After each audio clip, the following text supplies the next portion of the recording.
विजयनगर में रघुनाथ नाम का एक मजदूर था जो रोज मजदूरी करने अपने गांव से दूर शहर जाया करता था। रघुनाथ की पत्नी लक्ष्मी थी और उनके 2 बच्चे थे, महेश और आशा। सारा परिवार खुश था। एक दिन की बात है, रघुनाथ हमेशा की तरह मजदूरी करने शहर गया था। वो रोड क्रॉस कर रहा था कि एक ट्रक से उसका एक्सीडेंट हो गया। रघुनाथ को हॉस्पिटल में एडमिट करवाया गया। उसका सारा परिवार दुखी था। बच्चे रो रहे थे। लक्ष्मी ने सबको संभालने की कोशिश की। देखो, पापा ठीक हो जाएंगे।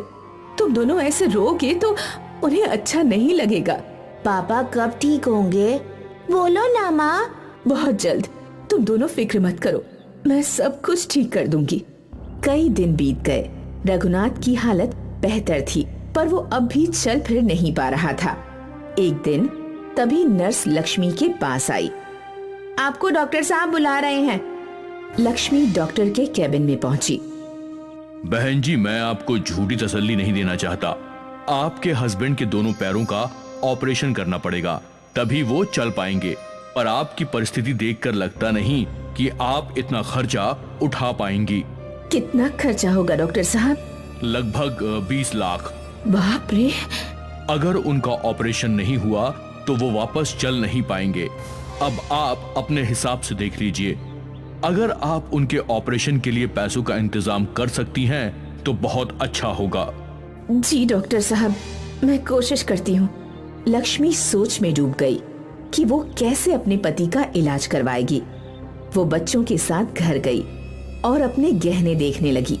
ये तो बहुत कम है, इससे तो 1 लाख रुपया भी नहीं आएगा। घर भी संभालना है और इनका इलाज भी करवाना है। कैसे होगा ये सब? लक्ष्मी अपने गहने देख ही रही थी कि उसके दोनों बच्चे उसके पास आए। माँ, क्या तुम ये मंगलसूत्र और कंगन बेच दोगी? और कोई रास्ता नहीं दिख रहा है बेटा। माँ, अगर हम सब मिलकर पैसे कमाए तो? कैसे? आप बहुत अच्छी इडली बनाती हो माँ। अगर हम लोग इडली का ठेला डालें तो?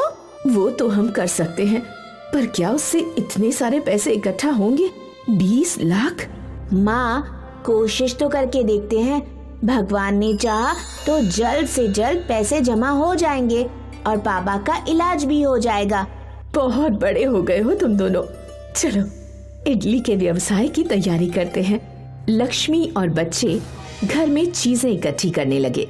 ये रहे चम्मच और प्लेट्स, ये रहा चूल्हा, ये रहा इडली का कुकर।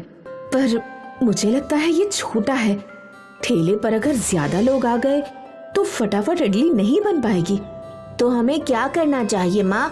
हमें नया इडली का कुकर लेना होगा। मेरे पास थोड़े पैसे हैं, उसमें बड़ा इडली का कुकर आ जाएगा। इडली का कुकर खरीदने के लिए तीनों दुकान पर पहुंचे। भैया, एक बड़ा इडली का कुकर दिखाइए। उस दुकानदार ने उन्हें एक कुकर दिखाया। इससे भी बड़ा चाहिए। बहन जी, इससे बड़ा इडली कुकर मेरे पास नहीं है। आजकल इससे बड़ा इडली कुकर नहीं बनता। ऐसे कैसे हो सकता है? पर आप पुराना इडली कुकर खरीद सकती हैं। बगल में ही एक पुराने बर्तनों की दुकान है, उनके पास जरूर बड़े इडली कुकर्स होंगे। आप वहाँ देख लीजिए। ठीक है। लक्ष्मी और उसके बच्चे बगल वाली दुकान पर गए। वहाँ लक्ष्मी का ध्यान एक पीतल के बड़े इडली कुकर पर गया। भैया, वो बड़ा वाला इडली का कुकर कितने का है? वो पुराना वाला ना, वो 500 रुपए का है। ठीक है, वो मुझे दे दीजिए। लक्ष्मी और बच्चे वो बड़ा पीतल का इडली कुकर लेकर अपने घर आए। घर पहुंचकर, माँ, आपने यही इडली कुकर क्यों चुना? बगल में कितने चमकदार स्टील के कुकर भी थे, तो ये पीतल का ही क्यों? क्योंकि ये पीतल का है। पीतल में इडलियों का स्वाद और भी अच्छा हो जाता है। और तो और हमें ये बहुत अच्छे दाम में मिला। पर माँ, हमें नया कुकर लेना चाहिए था ना। देखो ना, इस पर कितनी गंदगी है। आशा, ये पीतल का है। अभी इसे घिसूंगी ना तो चमकने लगेगा। ठीक है माँ। लक्ष्मी ने वो इडली कुकर धोया और वो चमकने लगा। अरे वाह, ये तो चमक रहा है। कहा था ना मैंने। और आशा, इसीलिए कहते हैं ओल्ड इज गोल्ड। माँ, इसमें इडली बनाकर देखो तो। हाँ, बनाती हूँ। लक्ष्मी ने उस इडली कुकर की थालियों में इडली का आटा डाला और उसे गैस पर चढ़ा दिया। अब हमें 8 मिनट इंतजार करना होगा ना माँ? हाँ बिल्कुल। दोनों बच्चे इडली बनने का इंतजार कर रहे थे। उन दोनों की नजर घड़ी के कांटे पर ही टिकी थी। जैसे ही घड़ी में 8 मिनट हुए, हो गया, 8 मिनट हो गया। हाँ हाँ, सब्र रखो, खोलती हूँ। जैसे ही लक्ष्मी ने कुकर खोला तो कुकर के अंदर से रोशनी चमकने लगी। सफेद आटा सुनहरा कैसे हो गया? जैसे ही लक्ष्मी ने वो इडली बाहर निकाली तो वो हड़बड़ा गई। ये इडली पत्थर की कैसे हो गई? पत्थर की नहीं, सोने की। सोने की इडली? लक्ष्मी एक सोने की इडली लेकर सोनार के पास गई और वहाँ उससे जांच करवाने लगी। ये खरा सोना है। ये सुनकर लक्ष्मी को अपने कानों पर यकीन न हुआ। वो घर लौटी और ये बात अपने बच्चों को बताई तो वो खुशी से कूदने लगे। हमारे पास इतनी सारी सोने की इडली है। माँ, इन्हें बेचकर हम पापा का इलाज करवा सकते हैं ना? हाँ, ये इतना सारा सोना है कि हम सोच भी नहीं सकते बच्चों। कुछ दिनों बाद लक्ष्मी ने सोनार को 2 सोने की इडलियां बेच दी और उससे मिले हुए पैसों से अपने पति रघुनाथ के पैरों का ऑपरेशन करवाया। रघुनाथ वापस चलने लगा। 2 और सोने की इडलियां बेचकर लक्ष्मी ने नया घर खरीद लिया। रघुनाथ और उसका परिवार नए घर में हंसी खुशी रहने लगा। आज भी वो इडली का कुकर लक्ष्मी के पास ही है, पर वापस उसने कभी सोने की इडली नहीं बनाई। माँ, क्या हम वापस सोने की इडली नहीं बनाएंगे? नहीं, क्योंकि भगवान ने हमें जितना दिया है वो हमारे लिए बहुत है।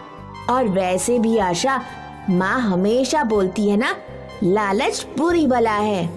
हाँ, और हमें लालच बिल्कुल नहीं करना चाहिए। बिल्कुल सही। अब तुम दोनों भूल जाओ कि हमें कभी जादुई इडली कुकर मिला भी था और हमेशा खुश रहो।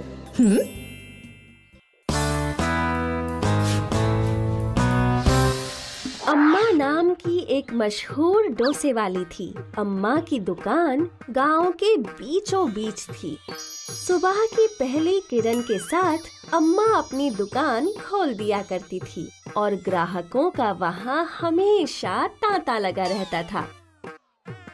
अम्मा, आपका डोसे का तो जवाब ही नहीं अम्मा।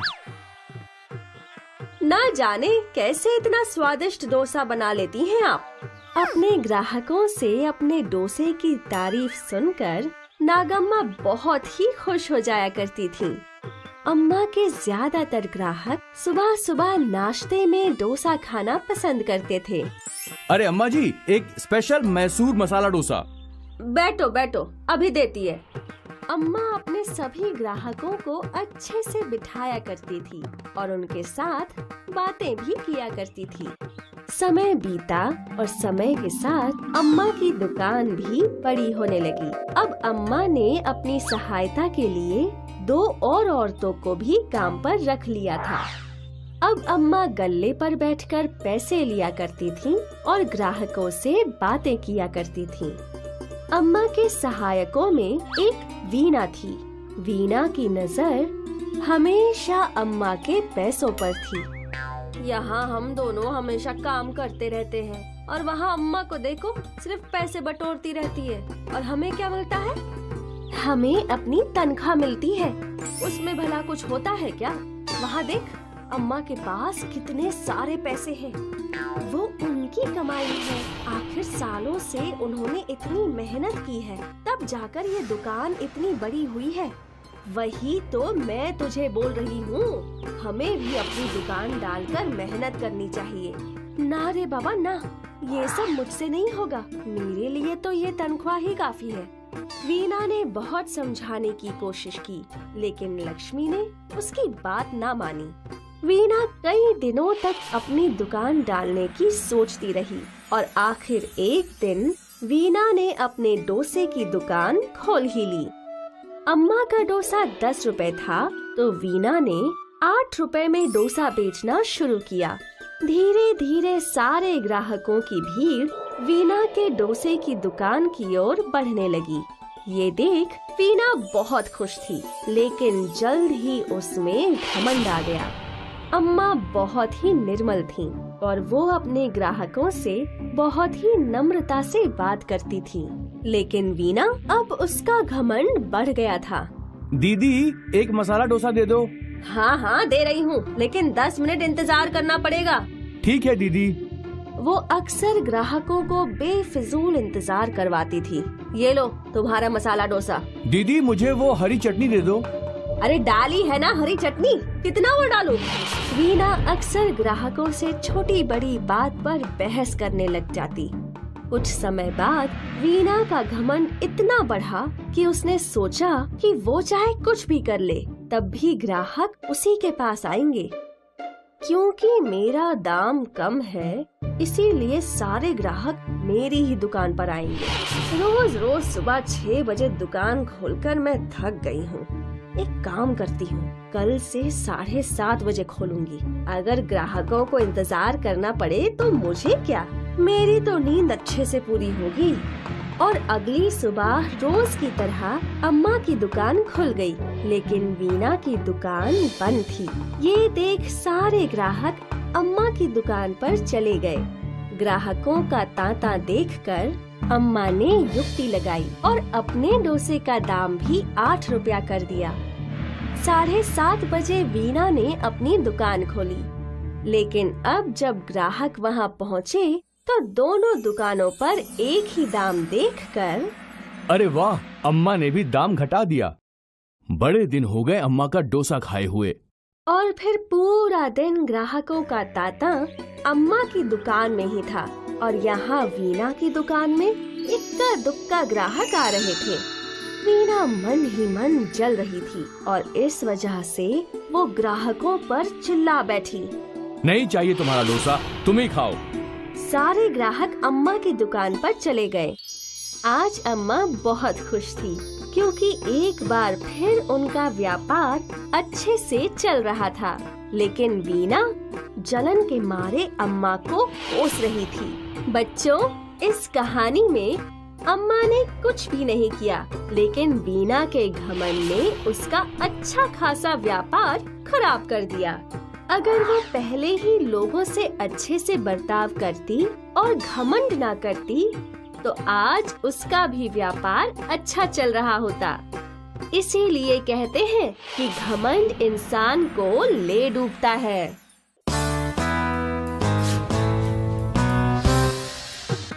दक्षिण भारत के गांव में रमा और उसके पति चिनप्पा रहते थे। दोनों गांव के एक खेत में मजदूरी करके अपना घर चलाया करते थे। रमा और चिनप्पा के एक बेटी और बेटा थे। वो लोग अपने बच्चों को पढ़ा लिखा कर बड़ा बनाना चाहते थे, लेकिन एकाएक चिनप्पा की तबीयत खराब रहने लगी। वो बहुत बीमार हो गया। अब रमा को खेतों में मजदूरी भी करनी पड़ती थी, अपने बच्चों का भी ख्याल रखना पड़ता था और अपने बीमार पति का भी। उसकी परिस्थिति बहुत ही खराब हो चुकी थी। एक दिन चिनप्पा को देखने उसका भाई मोहन आया। भाई, तुम्हारी तबीयत तो बहुत खराब है। तुमने डॉक्टर को दिखाया या नहीं? दिखाया देवर जी, पर फिर भी कोई असर नहीं हो रहा है। मैं मंदिर में तुम्हारे नाम की अर्चना करूंगा, तुम जरूर ठीक हो जाओगे। ठीक है मेरे भाई। भाभी, आप अकेले पे घर संभालने का सारा भार आ गया है ना? हाँ, लेकिन अब घर तो चलाना ही होगा ना। भाभी, मैं एक इडली की दुकान डाल रहा हूँ।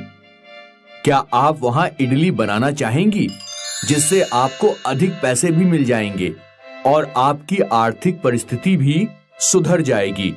मुझे जो भी मुनाफा होगा वो हम दोनों बांट लेंगे। हाँ, ठीक है देवर जी। और अगले दिन से रमा मोहन की दुकान में इडलियां बनाने लगी। गांव के लोगों को रमा की बनाई हुई इडली बहुत पसंद आई।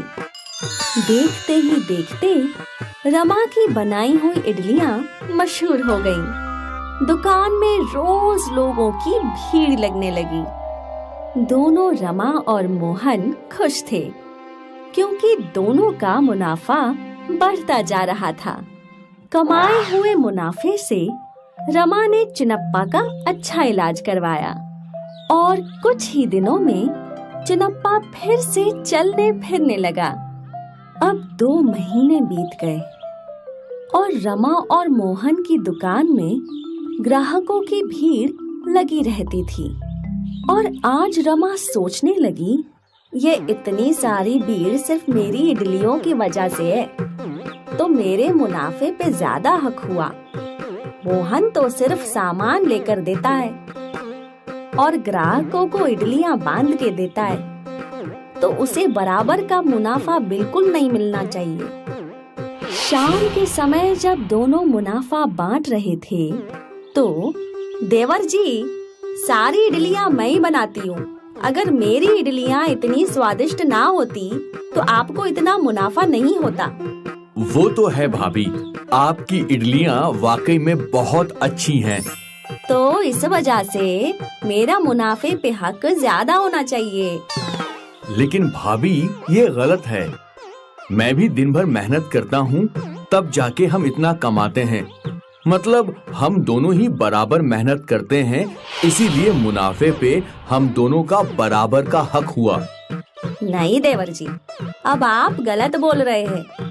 अगर ऐसा है तो कल से आप कोई और इडली बनाने वाली को रख लो। रमा मोहन से बहस कर अपने घर निकल गई और अगले दिन से गांव में 2 इडली की दुकानें लगीं। एक रमा की, जहां वो खुद ही इडलियां बना रही थी और बेच रही थी, और एक मोहन की, जहां एक दूसरी औरत इडलियां बना रही थी।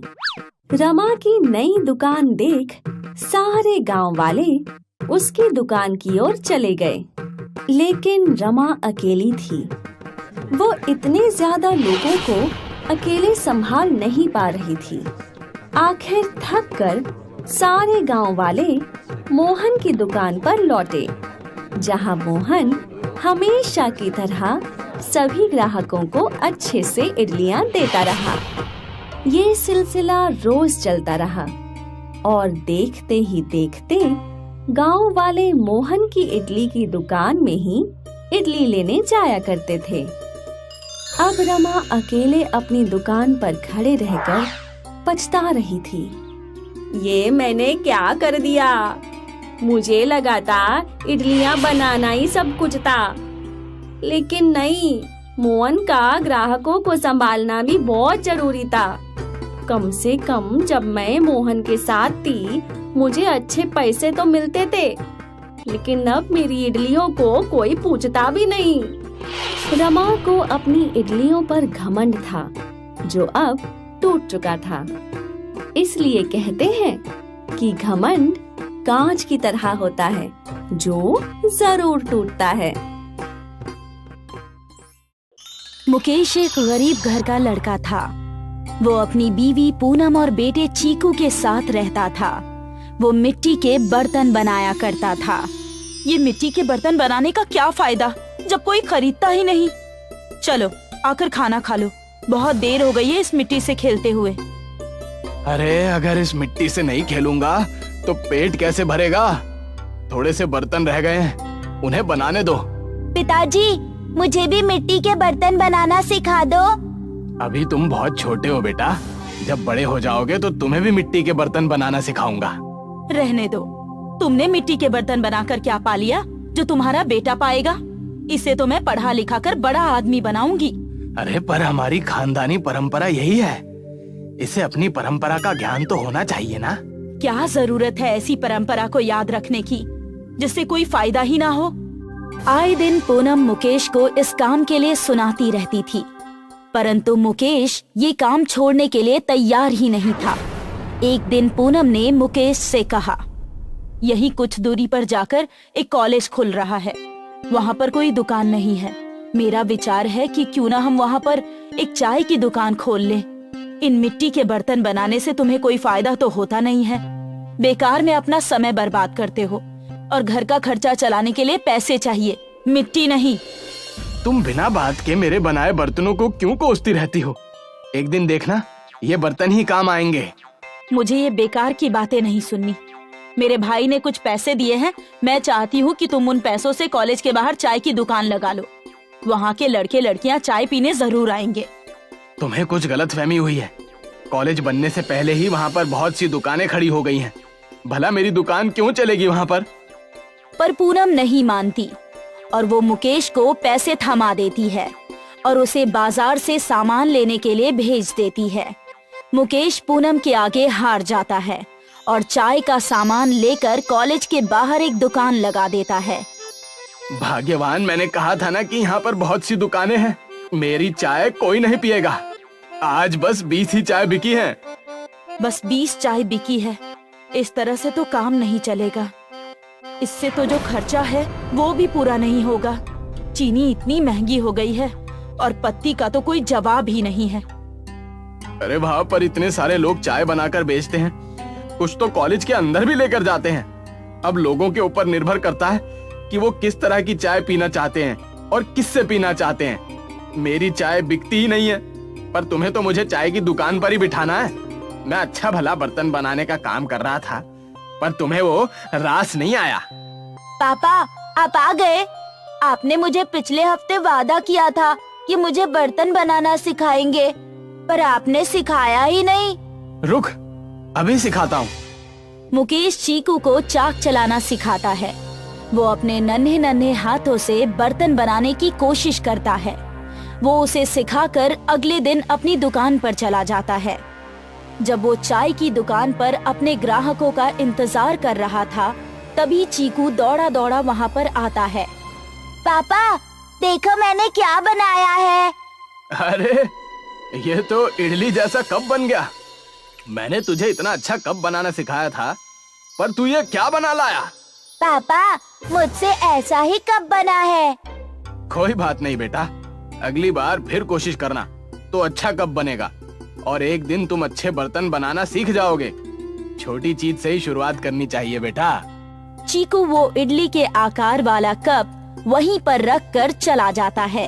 तभी एक व्यक्ति चाय पीने आता है। अरे भैया, एक कप चाय बनाना और मिट्टी के बर्तन में देना। भाई साहब, मेरे पास मिट्टी के बर्तन नहीं है, बल्कि डिस्पोजेबल हैं और मैं उन्हीं में सबको चाय देता हूँ। अरे क्यों झूठ बोल रहे हो? ये तो रखा है कप। अरे ये तो मेरे बेटे ने बनाया है। अरे ये तो बहुत ही सुंदर कप है, बिल्कुल इडली के आकार का। मुझे तो इसी में चाय पीनी है। मुकेश उस व्यक्ति की जिद की वजह से उसे इडली के आकार के कप में चाय देता है। उसे वो इडली के आकार के कप की चाय बहुत ही अच्छी लगती है और वो कॉलेज के सभी लोगों को बताता है। सभी इडली के चाय की इच्छा लेकर उसकी दुकान पर आते हैं। अरे पूनम, आज तो कमाल हो गया। सब उस इडली के कप में चाय पीना चाहते थे जो चीकू ने बनाया था। अब मैं रात को इडली के आकार के कप बनाऊंगा और उसी में सबको चाय बना कर दूंगा।